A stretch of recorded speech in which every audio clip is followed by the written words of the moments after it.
សួស្តីបងប្អូនអរគ្នាអត់បានមកធ្វើវីដេអូចែករំលែកជាមួយអ្នកទាំងអស់គ្នាយូរមួយរយៈដែរណាមកជួបអ្នកទាំងអស់គ្នាចង់ចែករំលែកអំពីការសុំវីសាដើម្បីចូលក្នុងប្រទេសថៃអញ្ចឹងឥឡូវហ្នឹងការសុំវីសាចូលប្រទេសថៃយើងពិបាកបន្តិចដែរព្រោះយើងបិទច្រកអីចឹងទៅអញ្ចឹងខ្ញុំក៏មកចែករំលែក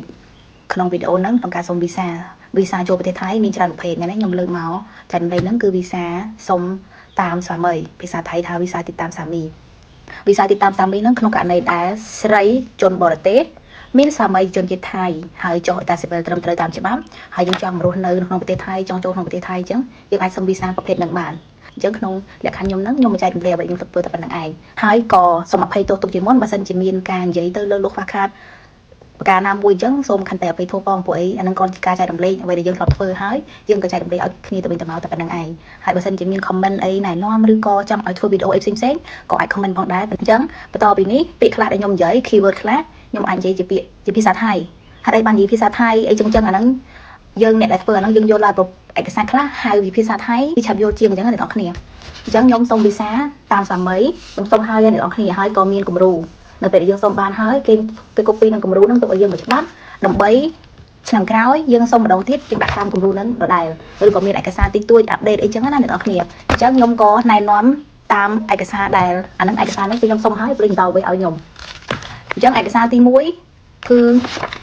ឯកសារដែលពេលយើងទៅយើងត្រូវបំពេញតមចិត្តឯកសារតមចិត្តហ្នឹងគឺឯកសារខំខអនុញ្ញាតធ្វើอยู่ในអាណាចក្រเป็นการชั่วคราวต่อไปចឹងអាហ្នឹងអត់មានអីពេញពិបាកទេគឺព័ត៌មានផ្ទាល់ខ្លួនយើងទាំងអស់អាយុម៉ានអីចឹងទៅអត់ពិបាកទេអញ្ចឹងពេលយើងទៅដល់យើងប្រាប់ Brito វិញគេនឹងឲ្យกระดาษហ្នឹងឲ្យយើងបំពេញហើយបន្តមកទៀតយើង copy passport យើង passport របស់យើងទាំងអស់ទាំងទំព័រមុខទំព័រដែលយើងវាយត្រាហ្នឹងគឺទាំងអស់ចំនួន2ឈុត copy ឲ្យសញ្ញាមក2ឈុតអញ្ចឹងគឺខ្ញុំប្រើច្រើនទំព័រមែនទែនអញ្ចឹងទៅក៏ដាក់ទៅច្រើនទំព័រដែរចាអញ្ចឹងឯកសារបន្តទៀតចំពោះក្នុងករណីខ្ញុំបានសុំវីសាតែខ្ញុំដូរប្រភេទវីសាខ្ញុំដូរពីវីសាធ្វើការយើងហៅខ្លីៗវីសា non-B មកជាវីសាតាមស្វាមីអញ្ចឹងនៅពេលដែលខ្ញុំចេញពីកន្លែងធ្វើការក៏ត្រូវមានឯកសារហៅខ្លីៗគឺឯកសារបញ្ឈប់ការងារឯកសារដែលយើងលឺឈប់ឬក៏កន្លែងធ្វើការដែលយើងចេញអីចឹងណាអញ្ចឹងអាហ្នឹងខ្ញុំធ្វើការនៅក្រុមហ៊ុនអញ្ចឹងក្រុមហ៊ុនទៅចេញឯកសារចង់ថាបញ្ឈប់យើងពីទូនាទីណាដោយមូលហេតុអីចឹងទៅបន្តមកទៀតឯកសារដែល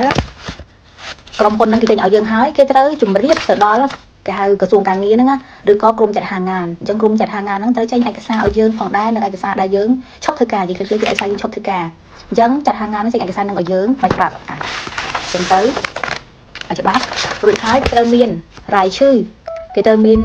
បញ្ជីឈ្មោះអញ្ចឹងណាគេហៅបែបចែងคนต่างดาวអอกจากงานអញ្ចឹងត្រូវមានហ្នឹងត្រូវមានបញ្ជីឈ្មោះហ្នឹងគេបបអីអញ្ចឹងតែបញ្ជីឈ្មោះយើងក្នុងហ្នឹងដែរតែមានឈ្មោះយើងប្រភេទខ្លះនៅពេលដែលឧទាហរណ៍ថាក្រុមហ៊ុនហ្នឹងគេបិទគេខ្សែធនឬក៏អីអញ្ចឹងទៅគេមិនមែនបញ្ឈប់តែយើងម្នាក់ទេអាចមាន5នាក់10នាក់អញ្ចឹងក្នុងហ្នឹងត្រូវមានឈ្មោះយើងម្នាក់ដែរអញ្ចឹងណាមានពីប្រព័ន្ធមកក្រោយត្រូវពីមកទាំងអស់អញ្ចឹងឯកសារបន្តមកទៀតគឺ work permit ព្រោះនៅពេលដែលយើងធ្វើការយើងឈប់ធ្វើការយើងនៅមាន work permit យើងត្រូវភ្ជាប់ថា work permit ចាស់របស់យើងហ្នឹងមិនអញ្ចឹងយើងត្រូវភ្ជាប់ work permit ហ្នឹងមកជាមួយផងដែរ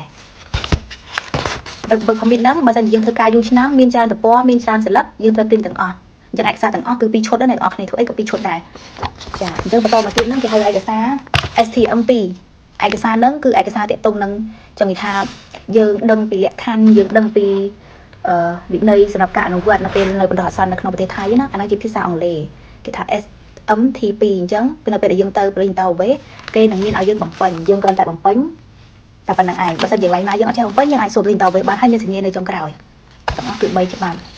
ហើយបន្តមកទៀតគឺឯកសារដែលទាក់ទងនឹងចង់ថាแนวทาง concept នៅក្នុងការគេដាក់ទោសឬក៏ហាមឧទាហរណ៍យើងធ្វើខុសច្បាប់នៅលើសពី90ថ្ងៃយើងអត់ report ម្ដងអញ្ចឹងគេហាមអត់ឲ្យយើងចូលថៃ1ឆ្នាំអញ្ចឹងទៅដើម្បីយើងលើសអ្វីដែលគេអនុញ្ញាត1ឆ្នាំគេអត់ឲ្យយើងចូលថៃ3ឆ្នាំអាកដាទាំងអស់ហ្នឹងគេមានប្រាប់យើងមុនគេហៅថាណងសឺរាប់សាបแนวทางបប្រតិបត្តិចឹងថាគេឲ្យយើងទទួលស្គាល់ឲ្យយើងដឹងមុនឲ្យយើងសញ្ញេយើងក៏អំពេញឈ្មោះយើងឲ្យសញ្ញេប៉ុណ្្នឹងឯងអាហ្នឹងពេលដែលយើងទៅគេឲ្យយើងនៅ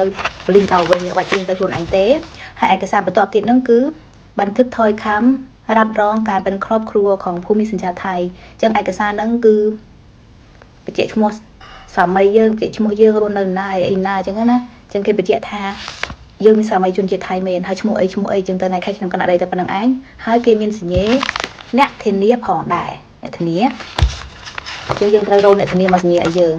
ងឯកសារបន្តទៀតហ្នឹងគឺบันทึกความยินยอมตรวจสอบ ตรวจสอบข้อเท็จจริงจังเอกสารยังได้เตอเกตังอ๋อนั้นยังเตยยอดสอบเตยยอดพร้อมเอาเกสรูปเป็นถ่ายเอกสารนั้นเป็นเอกสารเป็นเมนอ๋อ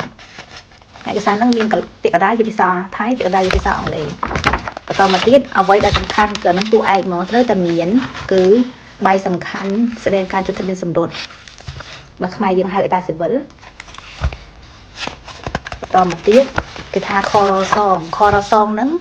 ខ្ញុំមិនដឹងតែខ្មែរថាម៉េចទេយើងទៅខាត់នៅអំភើខរសងហ្នឹងគឺមានព័ត៌មានលម្អិតទាំងអស់នៅពេលដែលយើងចុះឯកសារស៊ីវិលណាយើងឈ្មោះអីម៉ែយើងឈ្មោះអីកើតថ្ងៃណាគូស្វាមីយើងឈ្មោះអីកើតថ្ងៃណាខែណាឆ្នាំណាម៉ែអើឈ្មោះអីរស់នៅណាអីចឹងណាហើយអ្នកធានាណាអីចឹងគឺមានលម្អិតទាំងអស់ហើយខរសងអញ្ចឹងយើងទៅខាត់ខរសងហ្នឹងពីអំភើអញ្ចឹងណាបញ្ជាក់ខាត់ខរសងមកពីអំភើពីច្បាប់តមកទៀតអត្តញ្ញាណប័ណ្ណស្វាមីយើងដែលជនជាតិថៃអញ្ចឹងកូពីមកពីច្បាប់ផងដែរហើយកុំភ្លេចឲ្យគាត់សរសេរសំណៅទូកតងគឺសញ្ញានៅហ្នឹងសំណៅទូកតងមកហើយមកព្រោះគ្រប់ឯកសារទាំងអស់បើសិនជាឯកសាររបស់យើងអ្នកសេសំណៅទូកតងបើឯកសារហ្នឹង2នាក់ដូចតែមានសម្រួលអញ្ចឹងស្វាមីក៏ត្រូវតែសេសំណៅទូកតងយើងក៏ត្រូវសេសំណៅទូកតងតែបើឯកសាររបស់ស្វាមីត្រូវសេសំណៅទូកតងបន្តមកទៀតទៅគ្រួសាររបស់ស្វាមីអញ្ចឹងកូពីអរិយឈ្មោះស្វាមីយើងមកបន្តមកទៀតហ្នឹងគឺថានឹងសឿរ៉ាប់រងបានចែងខោផាត់អាស័យអញ្ចឹងនៅពេលដែលយើងចូលទៅនៅក្នុងផ្ទះស្វាមីយើងអ្នកណាជាម្ចាស់ផ្ទះនៅក្នុងឯកសារហ្នឹងអ្នកណាជាម្ចាស់ផ្ទះគេត្រូវតែទៅធ្វើឯកសារហ្នឹងជាមួយរីតទៅថាយើងចូលស្នាក់នៅហ្នឹងនៅភូមិអីឃុំអីផ្ទះលេខម៉ានអីចឹងទៅហើយរស់នៅហ្នឹងមានថ្លៃចាយរីអត់ឬក៏នៅហ្វ្រីហើយឋានៈយើងជាអីចឹងណាកូនភាសាឬអីចឹងទៅអញ្ចឹងឯកសារបន្តមកទៀតហ្នឹងគឺបន្ទាប់ពី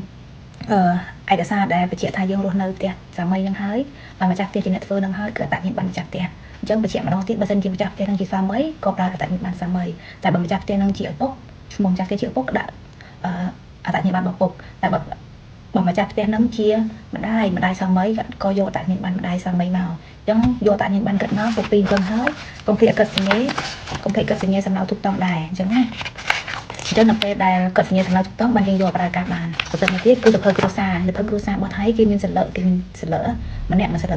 កអញ្ចឹងនៅពេលដែលយើងបោះស្វាមីយើងថតចម្លងអាកន្លែងបោះស្វាមីនឹងមកតែនៃបោះស្វាមីហើយនៅពេលដែលប្រើរបស់ម្ចាស់ផ្ទះហ្នឹងជាណាក៏ដោយក្នុងករណីខ្ញុំគឺជាម៉ែរបស់ស្វាមីយើងថតចម្លងអាសភៅគ្រួសារកន្លែងឈ្មោះគាត់ហ្នឹងថាគាត់ជាម្ចាស់ផ្ទះហ្នឹងម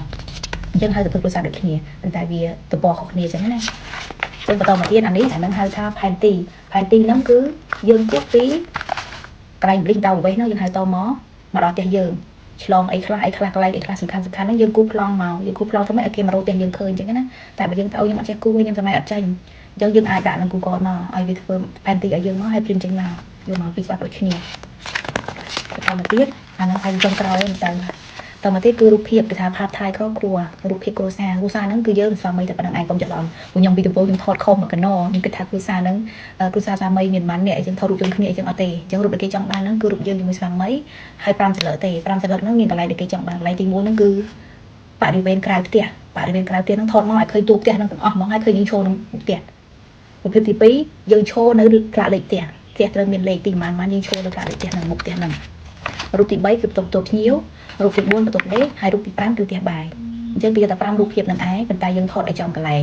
បើមិនយើងថតអត់ចំប្លង់ថតអត់ចំកន្លែងទេគេនឹងឲ្យយើងមកថតម្ដងទៀតថតហើយពេលវាចេញមក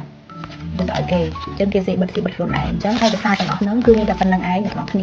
ាអញ្ចឹងខ្ញុំសរុបឲ្យសារឡើងវិញចំពោះស្រីជនជាតិបរទេសជនជាតិណាក៏ដោយគឺប្រើគោលការណ៍ដូចគ្នាឲ្យតែស្រីមានស្វាមីជាជនជាតិថៃហើយចង់សុំវីសាតាមស្វាមីវីសាគឺតាមសាមីអញ្ចឹងឯកសារដែលយើងត្រូវត្រៀមអញ្ចឹងខ្ញុំសិលេចយកតែឯកសារដែលយើងត្រូវត្រៀមណាឯកសារដែលយើងទៅព្រីនទៅវិញហើយគេឲ្យយើងសរសេរអានឹងខ្ញុំអត់និយាយទេព្រោះវាទៅដល់យើងមានស្រាប់ហើយយើងបាត់ត្រៀមទៅពីផ្ទះទេអញ្ចឹងឯកសារដែលយើងត្រៀមទៅពីផ្ទះខ្ញុំសរុបសារឡើងវិញទី1គឺប៉ាសពតមកទៀតឯកសារបញ្ជាក់ថាយើងជិះធ្វើការចេញពីក្រុមហ៊ុនហើយនឹងចេញពីក្រសួងការងារបន្តមកទៀតតាស៊ីវិលអញ្ចឹងនៅពេលដែលយើងសុំវីសាតាមស្វាមីប្រកាសណាស់អ្នកទាំងអស់គ្នាគេនឹងសុំមើលតាស៊ីវិលហើយគេមានមួយទៀតគឺករសងបន្តមកទៀតឯកសារទី4គឺបាត់ប្រជាជនស្វាមីរបស់យើងសភៅគ្រួសារស្វាមីរបស់យើងដែលយើងដាក់សុំវីសាតាមទេហ្នឹងហើយបន្តមកទៀតតទៅនឹងកន្លែងស្នាក់នៅអញ្ចឹងកន្លែងស្នាក់នៅហ្នឹងត្រូវឲ្យម្ចាស់ផ្ទះសរសេរឯកសាររ៉ាប់រងថាយើងស្នាក់នៅហ្នឹងក្នុងឋានៈអីផ្ទះលេខប៉ុន្មានផ្លូវលេខប៉ុន្មានអីចឹងទៅហើយក៏អត្តញ្ញាណប័ណ្ណរបស់ម្ចាស់ផ្ទះសភៅគ្រួសាររបស់ម្ចាស់ផ្ទះបន្តមកទៀតផែនទីពីបលិញទៅវិញមកផ្ទះរបស់យើងហើយចុងបញ្ចប់គឺរូបថៃគ្រួរូបភាពដែលយើងថតជាមួយគ្រួសារចំប្លង់5រូបភាពដែលខ្ញុំបាននិយាយខាងលើមិញ ចឹងទាំងអស់ហ្នឹងមានតែប៉ុណ្្នឹងឯងហើយឯកសារខ្ញុំបញ្ជាក់អញ្ចឹងណាអាចខុសគ្នាទីទៅតាមតមដែលយើងដាក់ខ្ញុំដាក់តមនៅសាកែវអញ្ចឹងអ្នកខ្លះដាក់តមនៅបាងកកយើងអាចមានឯកសារផ្សេងតិចតួចពីហ្នឹងហើយលក្ខខណ្ឌស្នាក់នៅដូចគ្នាខ្ញុំស្នាក់នៅផ្ទះអ្នកខ្លះគេស្នាក់នៅខុនដូឬក៏ស្នាក់នៅផ្ទះជួលអញ្ចឹងត្រូវមានឯកសារជួលមានឯកសារអីបន្ថែមទៀតអញ្ចឹងឯកសារខ្ញុំចែកចំណេះទាំងអស់ហ្នឹងវាមិនមែន fix ទាំងអស់ដូចគ្នាទាំងអស់អ្នកទាំងអស់គ្នាអាស្រ័យទៅលើ detail របស់យើងម្នាក់ខ្ញុំគាត់តែចែកចំណេះឲ្យអ្នកទាំងអស់គ្នាប៉ុណ្្នឹងឯងថានេះឯកសារត្រួសខ្ញុំសុំឲ្យព័ត៌មានលម្អិតប៉ុណ្្នឹងអញ្ចឹងបើសិនជាអ្នកទាំងអស់គ្នាមើលវីដេអូឃ្លីបហ្នឹងហើយមានចម្ងល់ក៏ដូចជាចង់បានព័ត៌មានបន្ថែមបងអាកន្លែងនេះពេញមិនបងកន្លែងនេះបងឯងធ្វើមិនបងឯងទៅមិនថ្ងៃបងឯងចំណាយលុយអស់ប៉ុន្មានអីចឹងអាច inbox មកសួរបានខ្ញុំនិយាយនឹងតបឬនឹងចែករំលែកអរគុណឃ្លីបវីដេអូហ្នឹងមានតែប៉ុណ្្នឹងឯងបាយបាយជួបគ្នាឃ្លីបអូនទៀតកុំភ្លេចជួយចុច like ជួយចុច share ដើម្បីឲ្យខ្ញុំមានកន្លងចិត្តធ្វើវីដេអូឬចែករំលែកវីដេអូផ្សេងៗដែរបាយ